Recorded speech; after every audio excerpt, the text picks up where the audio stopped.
कुछ खट्टे हैं कुछ मीठे हैं कुछ कड़वे कुछ फीके, सुनो मंच के किस्से जो हिस्से हैं मेरे जी के। कुछ खट्टे हैं कुछ मीठे हैं कुछ कड़वे कुछ फीके, सुनो मंच के किस्से जो हिस्से हैं। कुछ खट्टे हैं कुछ मीठे हैं कुछ कड़वे कुछ फीके, सुनो मंच के किस्से जो हिस्से हैं मेरे जी के। कुछ खट्टे हैं कुछ मीठे हैं कुछ कड़वे कुछ फीके, सुनो मंच के किस्से जो हिस्से हैं मेरे जी के।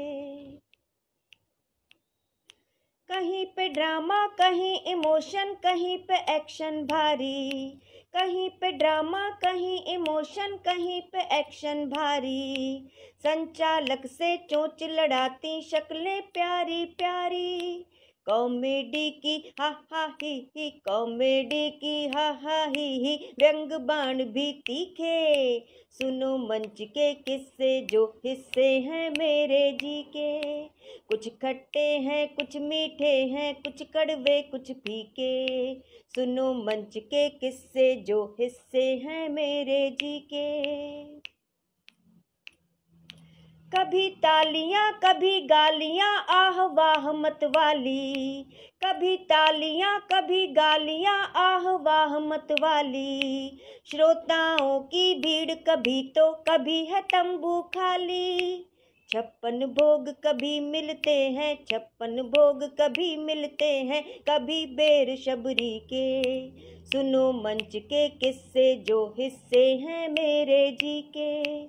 कुछ खट्टे हैं कुछ मीठे हैं कुछ कड़वे कुछ फीके, सुनो मंच के किस्से जो हिस्से हैं मेरे जी के।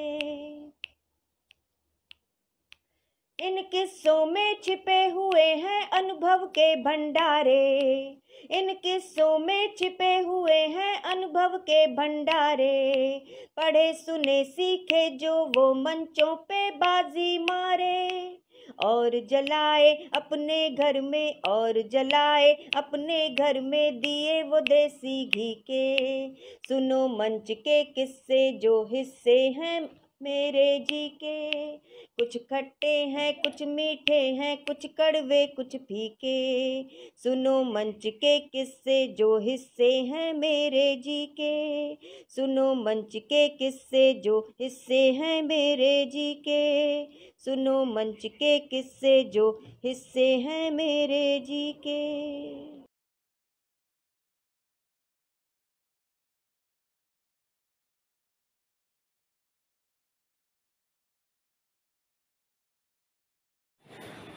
नमस्कार, मैं हूं गौरव शर्मा मुंबई से। इन दिनों कीर्ति कालेजी की एक श्रृंखला किस्से कवि सम्मेलन के बहुत लोकप्रिय हो रही है। उसी सिलसिले में मुझे भी एक किस्सा याद आता है, क्योंकि करीब 20 साल से मैं भी कवि सम्मेलन में हूं। तो एक कवि सम्मेलन गांधीधाम में हुआ था, मेरे ही संयोजन में हुआ था। उसमें हम 3 कवि थे, स्वर्गीय सुरेंद्र दुबे जी, कीर्ति कालेजी और मैं। वैसे तो ये कवि सम्मेलन भी आम कवि सम्मेलन की तरह हो जाता, हम पेमेंट लेके घर आ जाते और भूल जाते, लेकिन इस कवि सम्मेलन में एक खास बात ये हुई थी कि इसमें ऑर्केस्ट्रा और कवि सम्मेलन दोनों साथ साथ थे। हम जब गांधीधाम पहुंचे तो हमें पता चला कि ऑर्केस्ट्रा और कवि सम्मेलन साथ साथ चलेंगे। बहरहाल ये प्रोग्राम हुआ और आयोजक की इच्छा के अनुसार ही हुआ, यानी कवि सम्मेलन और ऑर्केस्ट्रा साथ साथ चले। ये कैसे हुआ, ये पूरी तरह सिलसिलेवार कीर्ति जी आपको बताएंगे, क्योंकि उनकी याददाश्त और उनका प्रस्तुतिकरण दोनों लाजवाब है। मैं सिर्फ आपको इतना बताना चाहता हूं कि इस प्रोग्राम के होने के बाद आयोजक और श्रोता बहुत खुश हुए और आयोजकों ने तय किया कि आज के बाद यानी इस साल के बाद केवल कवि सम्मेलन करेंगे, क्योंकि श्रोता वही बहुत रुचि से सुनते हैं। उस प्रोग्राम में कोई भी अपनी सीट पर नहीं बैठा था, लोग खा रहे थे, पी रहे थे, घूम रहे थे, बातें कर रहे थे। फिल्मी गानों के बीच में उन्हें अपनी सीट पर बिठाना और कविता सुनने की मानसिकता में लाना बहुत बड़ा चैलेंज था। ये किस तरह से पूरा हुआ और किस तरह से ये प्रोग्राम यादगार प्रोग्राम बन गया, सुनिए कीर्ति जी के मुंह से। धन्यवाद।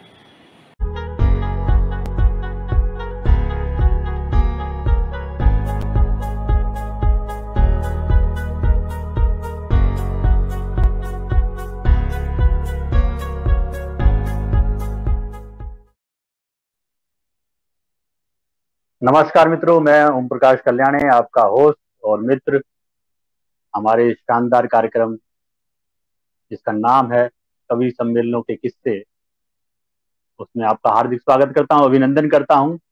और साथियों, जैसा कि आप सभी जानते हैं, ये किस्से निरंतर कई एपिसोड से चले आ रहे हैं और आप सभी लोगों को बहुत पसंद भी आ रहे हैं। हमारे पास बहुत सारे श्रोताओं की प्रतिक्रिया हमेशा हर किस्से के बाद आती है और आप सभी का बहुत प्यार और स्नेह हमें मिल रहा है इस कार्यक्रम के लिए। तो जैसा कि हमने आपको शुरू के ही प्रथम किस्से में ही बताया था कि इन किस्सों से हमें बहुत कुछ सीखने को मिल रहा है। ये नहीं कि सिर्फ बड़े बड़े कवियों की कविताएं भी सुनने को मिल रही हैं, साथ साथ हमें ये भी पता चल रहा है कि ये कवि सम्मेलनों की दुनिया कितनी मुश्किल भी है और कैसे कैसे हालात से इन कविगणों को गुजरना पड़ता है, तब जाकर ये बहुत बड़े बड़े कवि ऐसे ही नहीं बन गए। इन्होंने बहुत परिश्रम किया है, बहुत विकट परिस्थितियों का सामना किया है। तो इन सब से हमें सीख भी मिलती है, सबक भी मिलता है और प्रेरणा भी मिलती है। तो एक ऐसा ही और शानदार, रोचक और प्रेरणादायक किस्सा लेकर हमारे बीच आज पुनः उपस्थित हैं हमारे मंच की अध्यक्षा, अंतर्राष्ट्रीय कवित्री डॉक्टर कीर्ति काले जी। मैं पूरे मंच की ओर से, आप सभी श्रोताओं और दर्शकों की ओर से उनका हार्दिक स्वागत करता हूँ। कीर्ति जी, बहुत बहुत स्वागत है आपका इस कार्यक्रम में। बहुत धन्यवाद, बहुत धन्यवाद, बहुत धन्यवाद ओम प्रकाश जी। तो और आज आप कौन सा ये हमारा कार्यक्रम बहुत अच्छा जा रहा है। बहुत लोगों के फोन्स आते हैं, बहुत लोगों के व्हाट्सएप पर मैसेज आते हैं और सबको बहुत पसंद आता है। और मुझे भी और हम लोगों को सबको ये कार्यक्रम करने में भी बहुत अच्छा लग रहा है, क्योंकि ये बहुत अलग अलग तरह का कार्यक्रम है। कवि सम्मेलन में कविताएं तो हम लोग सुना ही लेते हैं, लेकिन कवि सम्मेलन के साथ घटी हुई बहुत सारी घटनाएं जो हमें एक दूसरे से कभी बांट नहीं पाते, तो उन्हें एक दूसरे से साझा करने का ये जो सिलसिला प्रारंभ किया है, वो तो बहुत ही कमाल का है। तो बिल्कुल दिल थाम कर बैठ जाइए। आज जो किस्सा मैं लेकर आई हूँ, वो किस्सा कोई साधारण किस्सा नहीं है। बहुत ही ऐसा अजीबो गरीब किस्सा है जिसे सुनकर आप लोगों को लगेगा कि इस तरह की भी परिस्थितियां कवि सम्मेलन में आती हैं और कैसे धीरे धीरे धीरे धीरे अनुभव कोश बढ़ता चला जाता है और उसी अनुभव का लाभ होता है सारे कवियों को, कवयित्रियों को। हमारे कवि सम्मेलन के मंच पर एक से एक अच्छे अच्छे कवि और एक से एक अच्छी कवयित्रियां हुई हैं, एक से एक अच्छे आयोजक हमें मिलते हैं और साथ में कुछ इस तरह के आयोजक भी मिलते हैं जिनके प्रस्ताव पर हमें बड़ी उस समय हंसी भी आती है, लेकिन हम कई बार बाध्य भी हो जाते हैं उन प्रस्ताव को स्वीकार करने में। तो आज किस्सा इस तरह का है जिसमें आयोजक भी सम्मिलित हैं और कवि भी सम्मिलित हैं। ये घटना है आज से लगभग 7-8 वर्ष पहले की, गुजरात के एक शहर गांधीधाम की। गांधीधाम में जी बहुत अच्छा शहर है गांधीधाम, कई बार मेरा जाना हुआ है और बहुत अच्छे श्रोता वहां के हैं। तो ये कवि सम्मेलन, जिस कवि सम्मेलन की मैं बात आज मैं बताने जा रही हूँ, वो कवि सम्मेलन लगभग 7-8 वर्ष पहले था। श्री श्याम ज्वालामुखी जी के सुपुत्र, लाफ्टर फेम, बहुत अच्छे व्यक्ति श्री गौरव शर्मा जी उसके संयोजक थे। और आमंत्रित कवियों में केवल हम 2 थे, 3 लोग वहां पर थे। श्री सुरेंद्र दुबे जी जयपुर से, बहुत बड़े रचनाकार, बहुत अच्छे व्यक्ति, और साथ में मैं और गौरव शर्मा। देखिए, एक बात मैं यहाँ पर बता दूं कि किसी भी छोटे से कमरे में बैठकर कविताओं के प्रतिमान तय करना एक अलग बात होती है, और साथ में अलग अलग बौद्धिक स्तर के श्रोताओं के सामने कविताओं की प्रस्तुति देकर अपने हृदय में बने हुए काव्य के चित्र को उन श्रोताओं के हृदय में उतार देना, एक साथ सारे लोगों से आह और वाह मुंह से निकलवा लेना, एक बहुत ही अलग और अप्रतिम काम होता है। गांधीधाम में लगभग 7-8 वर्ष पहले कवि सम्मेलन जो था, वो गौरव शर्मा जी उसके संयोजक थे। उन्होंने ही हमें आमंत्रित किया था और बहुत अच्छा कार्यक्रम था। वहाँ शाम का कार्यक्रम था। हम लोग दोपहर में दिल्ली से मैं, जयपुर से आदरणीय श्री सुरेंद्र दुबे जी और मुंबई से गौरव शर्मा, हम तीनों जने अलग अलग स्थानों से, अलग अलग माध्यम से हम तीनों जने दोपहर तक गांधीधाम पहुंच गए। वहां बहुत अच्छी व्यवस्था थी, बहुत लोग हमारे परिचित भी थे, क्योंकि हम पहले भी गांधीधाम जा चुके थे, तो बहुत सारे लोग हमारे परिचित भी थे।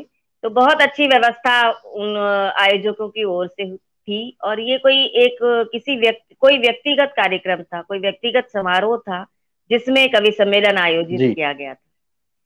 दोपहर में विश्राम करने के बाद शाम को आयोजकों की गाड़ी हमें कवि सम्मेलन के लिए कवि सम्मेलन के स्थल तक, समारोह स्थल तक लेने के लिए आई।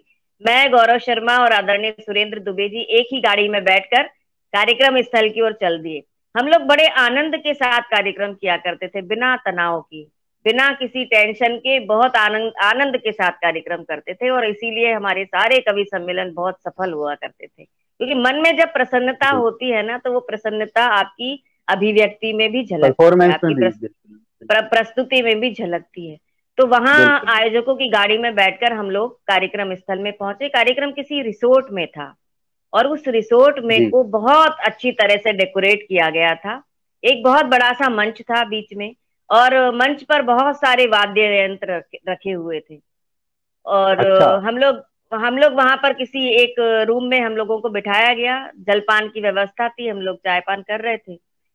तो वहां पर रिसोर्ट में हमने देखा कि बहुत बड़ा सा मंच बना हुआ था। मंच के एक तरफ बड़ी शानदार सी, बड़ी नई नई सी गाड़ी रखी हुई थी और हमें पता चला कि आज उसी कार की लॉन्चिंग है और उसी के लिए ये पूरा समारोह वहां पर आयोजित किया गया है।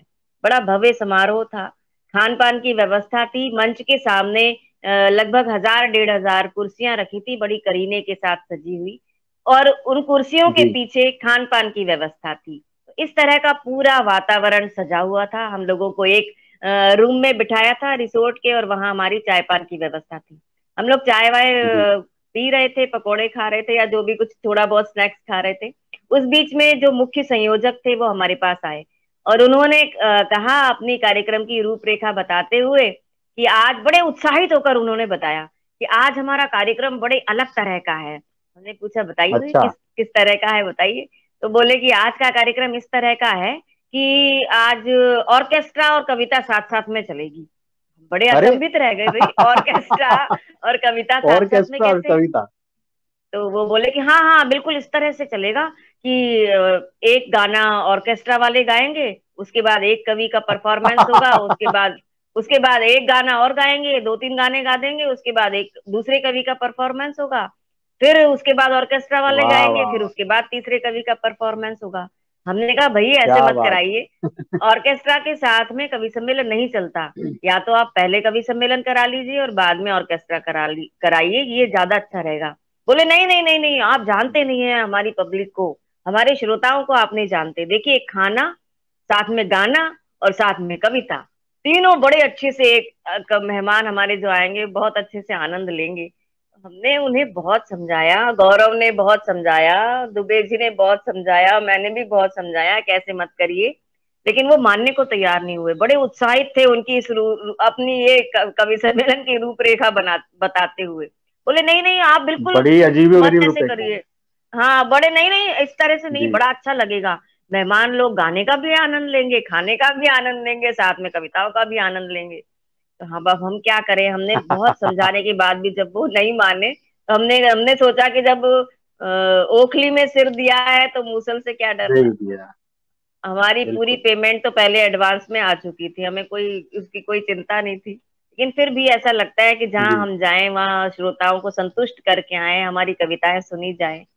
तो बुलाया तो उन्होंने बड़े मान सम्मान के साथ था, लेकिन उनकी जो ये अजीबोगरीब कार्यक्रम की रूपरेखा देखकर हम लोग सन्न रह गए। लेकिन देखिए, मरता क्या न करता। हम लोग फिर वो हमें लेके गए जहां पर कुर्सियां रखी हुई थी मंच के सामने, हमें मंच के सामने जाकर बिठा दिया। लगभग थोड़े से ही मेहमान तब आए हुए थे, ज्यादा लोग नहीं थे। मेहमानों का आना बिल्कुल जारी था। हम लोग यही सोच रहे थे, आगे आगे की कुर्सियों पर हमें बिठाया, हम बैठे थे, तीनों जने यही सोच रहे थे कि आज किस तरह से करें कि हमारी लाज बच जाए, क्योंकि ऑर्केस्ट्रा के साथ किस तरह कवि सम्मेलन करें। कि ऑर्केस्ट्रा का माहौल थोड़ा अलग होता है, कवि सम्मेलन के लिए बड़ी एकाग्रता की आवश्यकता होती है। देखिए श्रोताओं और ओम प्रकाश जी, मैं आपको बताऊं, कविता लिखने के लिए जितनी एकाग्रता चाहिए, जो एक स्निग्ध वातावरण चाहिए, कविता सुनाने और कविता सुनने के लिए भी उसी स्निग्धता की आवश्यकता होती है, तभी कविता सुनी जाती है। अब इन्होंने तो कह दिया कि नहीं नहीं ऑर्केस्ट्रा के साथ कविता चलेगी। हमने सोचा चलो कोई बात नहीं, आज जैसा दिन दिखा दे भगवान वैसा ही उसको आनंद पूर्वक बिताया जाए। तो हम लोग आगे आगे की कुर्सियों पर बैठे थे और ये सोच रहे थे कि अगर कविता न सुनानी पड़े तो अच्छा है, पेमेंट तो पूरा आ ही अच्छा। चुका है। और वो कोई ऐसा मेले का या तामझाम या कोई प्रशासन का कार्यक्रम नहीं था, व्यक्तिगत कार्यक्रम था, तो वो जिसमें खुश हो जाए ठीक है। अब वो क्या हुआ कि मंच पर, अब ये प्रसंग देखिए, मंच पर जी वो जी सारे वाद्य यंत्र सजे हुए थे, तो सारे जी। गायक कलाकार मंच पर आ गए और उन्होंने अपने वाद्य यंत्र जितने भी थे उनके ऊपर कवर रखा हुआ था, वो कवर खोले और उन्होंने बजाना शुरू किया, धड़क धड़क धड़क धड़क, हु शुरू कर तुड़ुक तुड़ुक, हु तुड़ुक तुड़ुक, हु तुड़ुक तुड़ुक, इस तरह के गाने, बड़े पंजाबी पॉप बजाए उन्होंने और कई तरह के उन्होंने पॉप बजाने शुरू कर दिए। पूरा माहौल ऐसा हो गया, क्योंकि वो जो मेहमान आए थे, वो मेहमान तो केवल उनके जो उस कार की लॉन्चिंग थी उसके लिए आए थे, जी उनका उसके। स्वागत सत्कार करना था, साथ में उन्होंने ऑर्केस्ट्रा और कवि सम्मेलन भी रख दिया था। अब वो उन्होंने हु हम्म। तुड़ुक तुड़ुक, हु तुड़ुक तुड़ुक, इस तरह के गाने गाने शुरू कर दिए। सारे लोग खाने पीने में व्यस्त थे, बड़ा वातावरण ऐसा हो गया था मादक सा। हम लोग आगे आगे की पंक्ति में बैठे सोच रहे थे कि भाई क्या होगा, अब हम गांधी जी के 3 बंदर उस गांधी धाम में फंस गए। फंस गए हैं, क्या करें। चलो कोई बात नहीं, निपटी जाएगी, जैसी भी बात होगी वैसी। अब वो जो गाना शुरू कर दिया, उन गायक कलाकारों को तो एक के बाद एक के बाद एक के बाद जोश आने लगा, और वो माइक छोड़े ही अच्छा। ना। हमें तो ये लग रहा था कि बस वो छोड़े ना माइक और वो ही गाते रहे, पूरा कार्यक्रम उनका हो जाए तो अच्छा है। तो जी। लेकिन थोड़ी देर बाद वो संयोजक आ गए हमारे पास। वो बोले कि बस अब आपका आपका कवि सम्मेलन प्रारंभ कराते हैं। हम तीनों ने एक दूसरे की तरफ देखा, अब क्या करें। कवि सम्मेलन प्रारंभ कराते हैं, और वहां तो कवि सम्मेलन का कोई माहौल नहीं था, कोई कविता का वातावरण नहीं था। सारे लोग खाने पीने में गप्पबाजी करने में व्यस्त थे। वो सारी 1000-1500 कुर्सियां जो लगी थी सारी खाली थी। सब लोग गाना सुन अच्छा। रहे थे, खाना खा रहे थे, पेय पदार्थ पी रहे थे, आपस में बतिया रहे थे बस। गाना तो आप खाना खाते समय भी सुन सकते हैं, लेकिन कविता नहीं जी सुन सकते ऐसे खाना वाना खाते समय। तो जी। वहां उसके बाद क्या हुआ कि उन्होंने कहा कि चलिए चलिए चलिए आप कवि सम्मेलन, अब आपका आपका प्रोग्राम शुरू हो रहा है। बड़े उत्साहित होकर आए कि नहीं, अब आपका प्रोग्राम शुरू करेंगे। हमने कहा चलिए ठीक है, करते हैं, प्रोग्राम शुरू करते हैं। तो हमने एक दूसरे की तरफ देखा, और अब आगे सबसे पहले कौन जाए यही सोच रहे थे। लेकिन अब हमारे सबसे सीनियर तो थे श्री सुरेंद्र दुबे जी, उन्होंने ही कदम विषय बढ़ाया सलाह हिम्मत रहा। करके। हाँ, हमारे तो वही थे सेनापति, हम डरी हुई सेना के जी। सेनापति थे वो। तो वो उस दिन तो हम दोनों मतलब हम सैनिक थे, तो हमारी तो सेना तो डरी हुई थी कि इस माहौल में कैसे सेना सुनाया जाएगा। सेनापति जी को आगे कर दिया गया। हाँ, तो सेनापति जी को ही आगे होना पड़ेगा, सेनापति जी सबसे अनुभवी वही थे। और वो आगे चले जी जी। और वो मंच पे गए। उन्होंने ऑर्केस्ट्रा वाले माइक छोड़ने को तैयार नहीं। ऑर्केस्ट्रा वालों को तो, ये गाने वालों की एक खासियत होती है, जब वो माइक और ये वाद्य यंत्र सामने होते हैं तो वो उसे छोड़ नहीं पाते, बजाते ही जी रहते हैं, गाते रहते हैं। क्योंकि दोनों ही पक्ष आए हैं तैयारियों के साथ। कुंवर बेचैन जी ने के लिखा ही साथ। है कि दोनों ही पक्ष आए हैं तैयारियों के साथ, तैयारी। हम गर्दनों के साथ हैं, वो आरियों के साथ। तो पूरे दोनों आर्यों पक्ष के। तैयार थे। अब हमारे सेनापति जी श्री सुरेंद्र दुबे जी मंच पर चढ़े। चढ़ने के बाद वो वहां गायक कलाकार तो छोड़ने को तैयार नहीं माइक। फिर उन्होंने उनसे माइक लिया और बोलना शुरू किया। अब वो मारवाड़ी और गुजराती मिक्स ऑडियंस थी, मारवाड़ी ज्यादा थे, जी गुजराती थोड़े कम थे। तो वहां उन्होंने जी माइक लेने के बाद, उनका अनुभव का लाभ बड़ा मिलता है, उन्होंने माइक लेने के बाद अपनी जी। मारवाड़ी में बोलना शुरू किया। मारवाड़ी में बोलते ही अच्छा। और उन्होंने थोड़ी हास्य की कविताएं सुनाई। मुझे शायद ध्यान आता है उन्होंने होली का एक हास्य गीत सुनाया। माहौल थोड़ा होली के आसपास का ही था। जी होली का एक हास्य गीत मारवाड़ी में सुनाया, साथ में एक आध और कुछ सुनाया मारवाड़ी का गीत।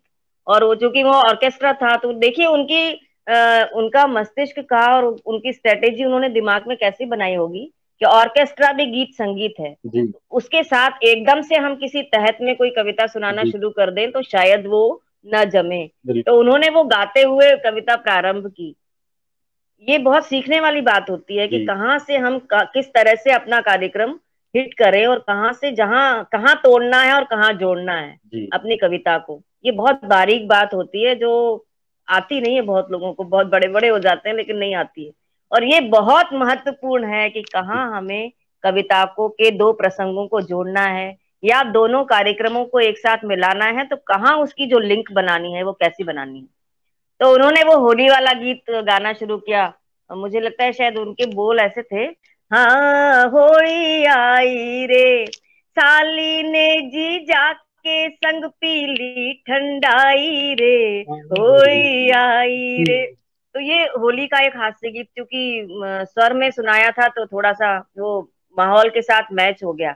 और मारवाड़ी ऑडियंस जी। थी, और वहां वो लोग जो गायक कलाकार थे वो पंजाबी गाने सुना रहे थे, तो एकदम से पंजाबी के हाँ, तो वो साथ तो उनको मारवाड़ी उन्होंने सुनी तो एकदम लोग एकदम से कैच हो गए। और जो जी। लोग खा पी रहे थे वो सारे लोग, बहुत सारे लोग वहां आकर बैठ गए, कुर्सियों पर आकर बैठ गए।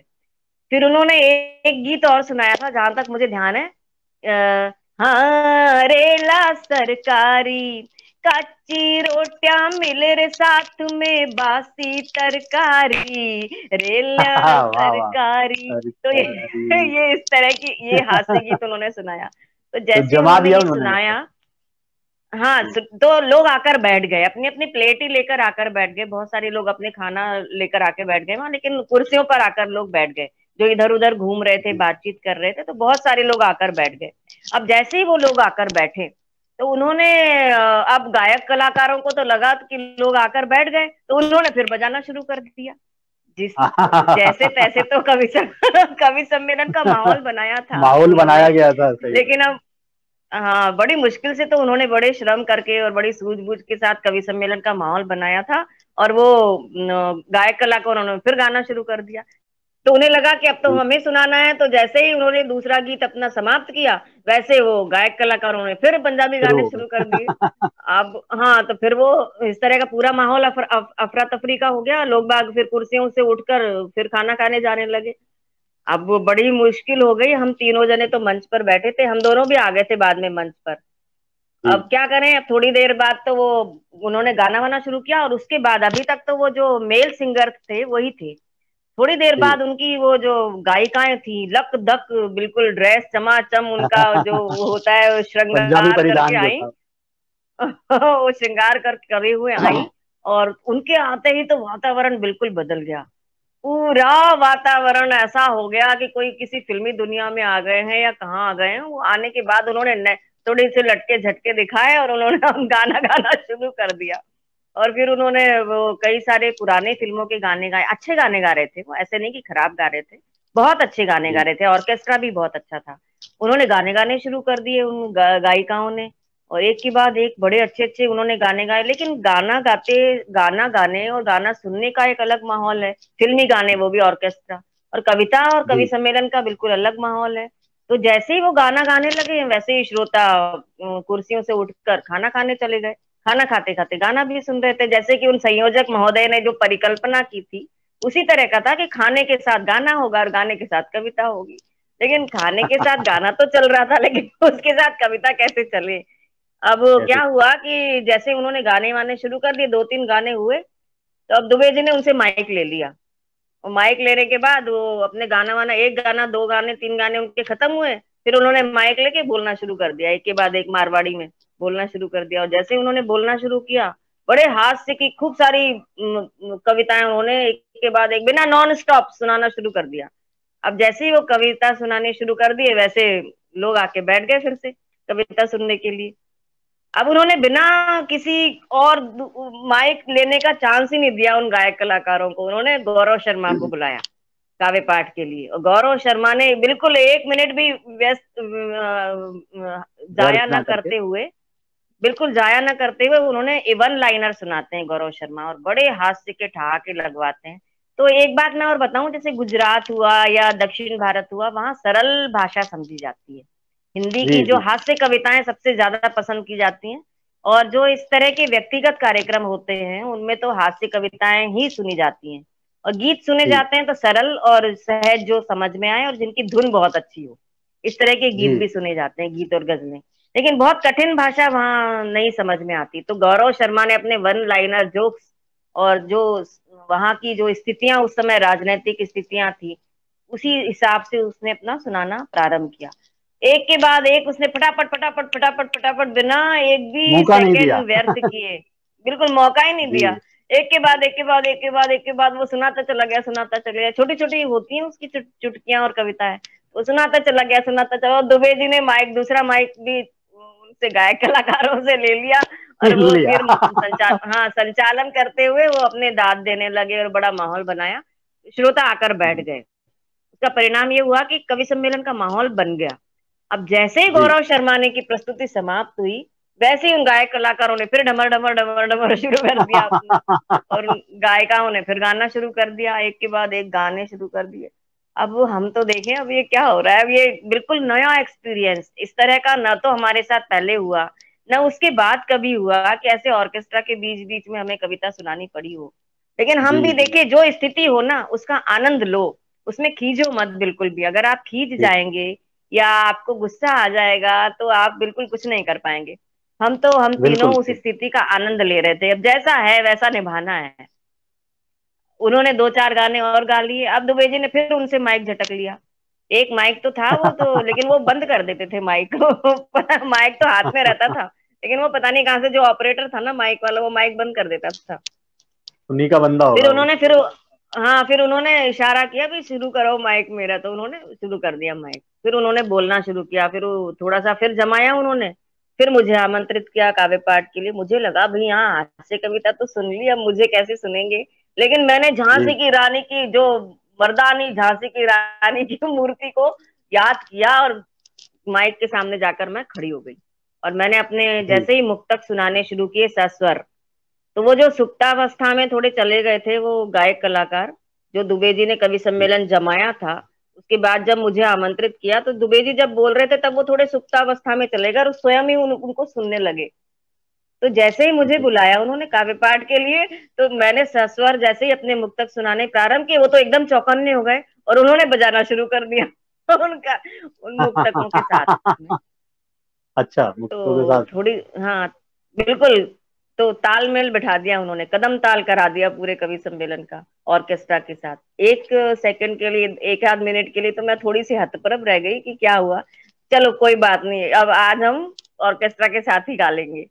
फिर मैंने कुछ मुक्तक सुनाए, कुछ छंद सुनाए और 2 प्रेम गीत सुनाए। मुझे भी ठीक अच्छे से सुन लिया वहां के श्रोताओं ने। पहले भी मैं जा चुकी थी, लोग परिचित थे मुझसे, तो सबने ठीक से सुन लिया। उसके बाद फिर दोबारा उन गायक कलाकारों ने गाना शुरू कर दिया। ऐसा हर कवि के बाद उन्होंने गाने शुरू कर दिए। उसके बाद फिर दुबे जी ने फिर माइक संभाला अपना, फिर उन्हें काव्य पाठ करना था। उन्होंने फिर वो उस माइक वाले से जो सेटिंग कर रहा था ना, उन्होंने कहा था इन लोगों के माइक बंद कर दो सबके तो उन्होंने तभी बजाना शुरू कर दिया दोबारा, वो बजाने बीच में बजाना शुरू कर दें तो उन्होंने वो बंद करवा दी उनकी। क्योंकि जो सारा ऑपरेट कर रहा था वो भी थोड़ी कविताओं के चक्कर में आ चुका था, उसे भी अच्छी लग रही थी शायद, तो उसने बात मान ली और उन लोगों के माइक बंद कर दिए। अब दुबे जी ने सुनाना शुरू किया, एक के बाद एक ऐसी ठहाकेदार कविताएं उन्होंने सुनाई। मेरा भारत महान, मेरे शहर का जल संकट, मेरी पहली हवाई यात्रा, और इस तरह की मोबाइल और मैसेज, फेसबुक, इस पर उन्होंने अपनी कविताएं एक के बाद एक सुनानी शुरू की। और सारे श्रोता, और ज्यादा श्रोता जो खाना वाना खा रहे थे, सारे कुर्सियों पर आकर बैठ गए। और जैसे ही उनका काव्य पाठ समाप्त हुआ, हमने कहा जान बच्ची और लाखों पाए, और लौट के बंदर नीचे आए। हम लोग मंच से उतरकर नीचे चले गए जो गांधी धाम के हम तीनों बंदर थे, गांधी के कविताओं के संग ढोल बजाए हाँ, ये भी जोड़ सकते हैं, कविता के संग ढोल बजाए। हम तीनों जने यही सोचकर कि नीचे उतर गए मंच के कि बस जान बच्ची और लाखों पाए और लौट के बंदर नीचे आए और ढोल बजाए। ये भी आपने जोड़ दिया, कविता के संग ढोल बजाए। हम लोग नीचे आकर, हाँ, हम लोग नीचे आकर बैठ गए कुर्सियों पर। हमने सोचा कि बस अब तो जान छूटी हमारी। लेकिन हुआ ये, इतने समय में हम ये देख रहे थे कि जब भी उनका ऑर्केस्ट्रा शुरू हो जाता था, लोग खाने पीने चले जाते थे और जैसे ही कविता शुरू हो जाती थी वैसे लोग आकर बैठ जाते थे।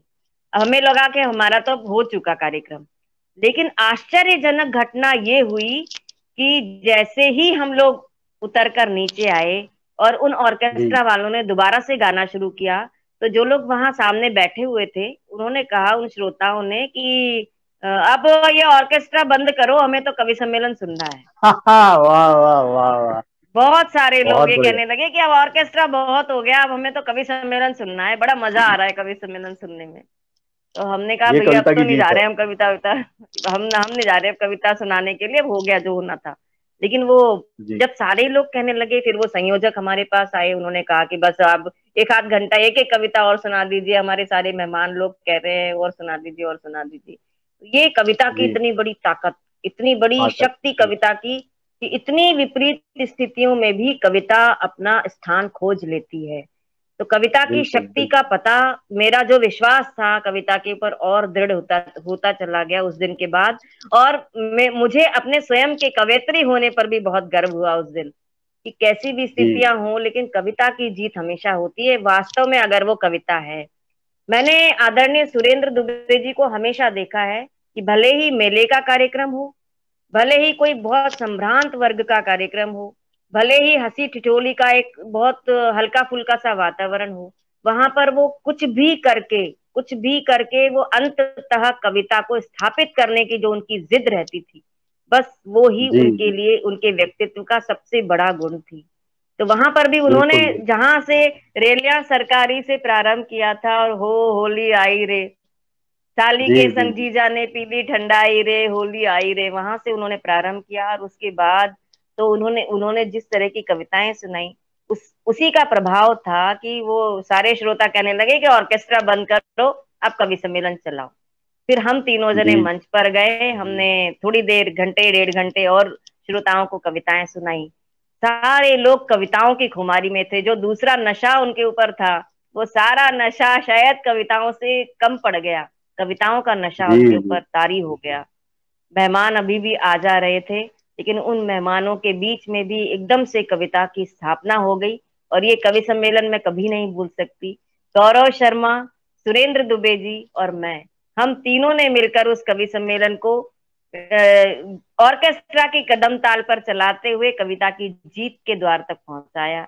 ये कवि सम्मेलन मेरे लिए बहुत बड़ी सीख लेकर आया। इन तीन कवियों ने उस विकट परिस्थितियों में करके भी दिखाया और कविता की जीत वहां सुनिश्चित की। ये बहुत अच्छी बात है और आपके कई किस्सों में कविता की जीत सुनिश्चित होते हुए हमें दिखी है।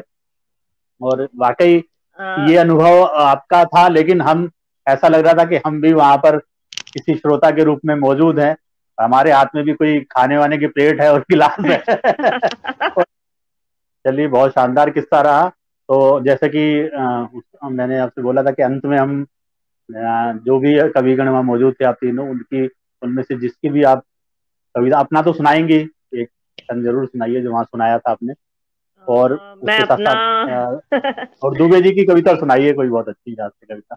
अपना एक एक मुक्तक मैं अपना सुना देती हूँ, उसके बाद मैं दुबे जी की एक जी रचना सुनाऊंगी। जी जी, कि बिल्कुल। आप अपना जो उस दिन सुनाया होगा वही सुनाइएगा।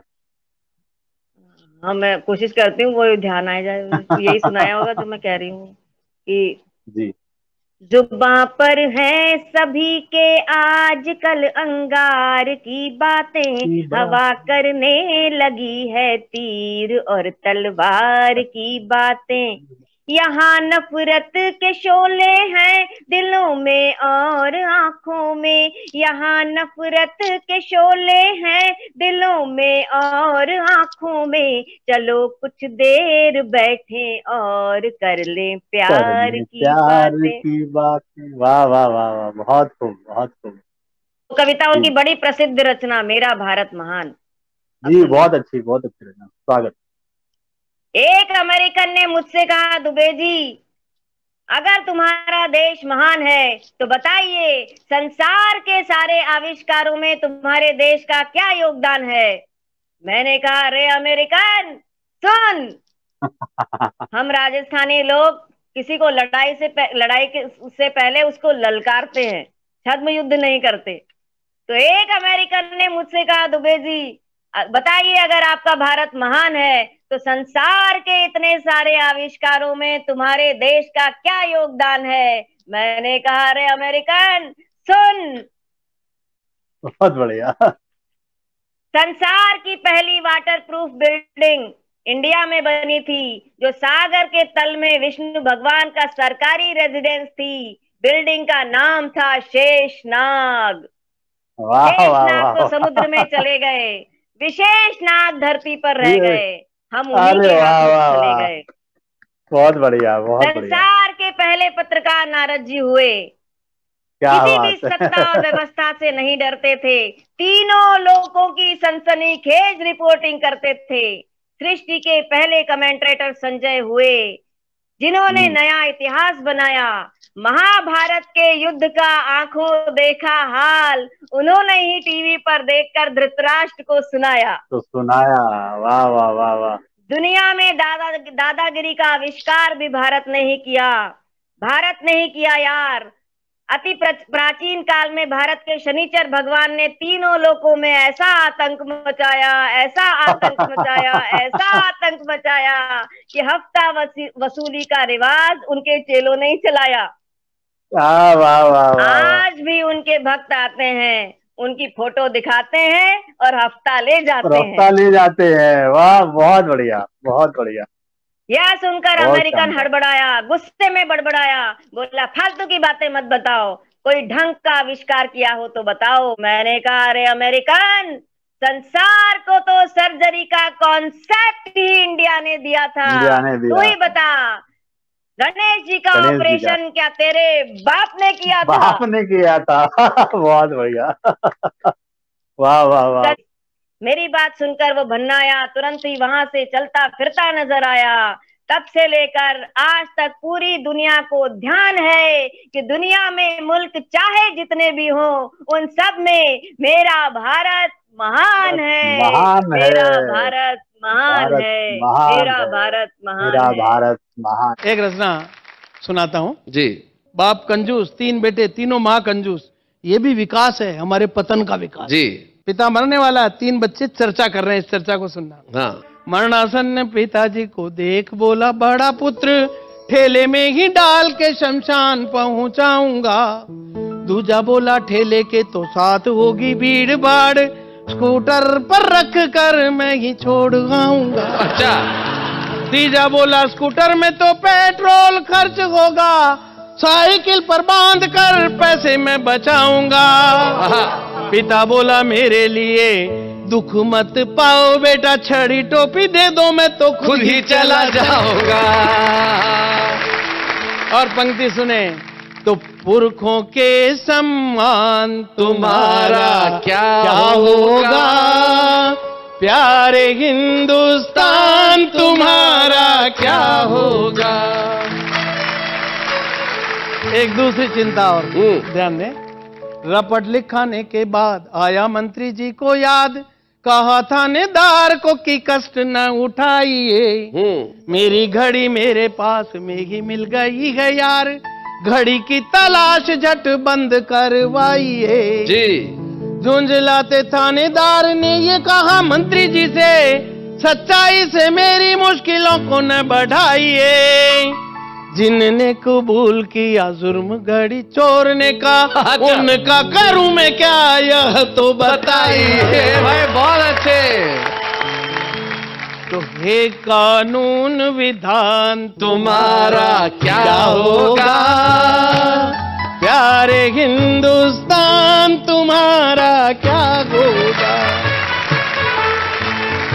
और हिंदी में व्यंग कैसे आता है जी, इसका एक नमूना देखें। सवाल और जवाब है। उसने पूछा तुम्हारी शादी हो गई है क्या? मैंने कहा नहीं, मैं तो ऐसे ही उदास हूँ। उसने पूछा मुझसे ईमानदार हो क्या यार? मैंने कहा नहीं, थानेदार जी का खास हूँ। बहुत अच्छे। उसने पूछा शरीफों के बीच रहते हो क्या? मैंने कहा रहता तो विधायकों के पास हूँ। उसने पूछा राजनीति में हो जाना चाहते क्या? मैंने कहा इसीलिए करता बकवास। तो भाई बहुत अच्छे। तो हे चाणक्य के ज्ञान तुम्हारा क्या होगा, प्यारे हिंदुस्तान तुम्हारा क्या होगा। बहुत अच्छे। फिल्मों के गाने हमारी कविता का सबसे लोकप्रिय स्वरूप है जी। हमारे उस साहित्य का क्या हुआ जी? मुन्नी शीला बिल्लो रानी, चालू ओ जलेबी बाई, छन्नो और छमक चलो है नए उफान पर। क्या बात है। 75 आशिकों को 77 इशारे किए, दिल है ये मुफ्त का जो रखा है दुकान पर। क्या बात है। शब्द भाव भंगिमाएं सभी अश्लील, अब हो रहा प्रहार नित्य सभ्यता के मान पर। चौपाइयां चालीसाएं आरतियां याद नहीं, क्या बात है। चमेली बच्चे बच्चे की जुबान पर। हाय हाय हाय, बहुत बढ़िया, अरे बहुत अच्छे। तो जनगण मन के गान तुम्हारा क्या होगा, बहुत अच्छे। प्यारे हिंदुस्तान तुम्हारा क्या होगा, भाई बहुत बढ़िया। मेरे देश महान तुम्हारा क्या होगा, प्यारे हिंदुस्तान तुम्हारा क्या होगा। भाई क्या बात है भाई, वाह वाह वाह वाह वाह वाह, बहुत अच्छे भाई, बहुत बढ़िया। सुरेंद्र दुबे जी, कुछ कहने की आवश्यकता नहीं है। जब परिस्थितियां ऐसी हो तो निश्चित तौर पे दिमाग में यह सवाल आता है कि क्या होगा, लेकिन जब तक आप जैसे लोग हैं, जब तक कलम है, तब तक इस देश का कुछ भी बुरा नहीं हो सकता। वाह वाह, क्या बात है भैया, आपके लिए बहुत अच्छे।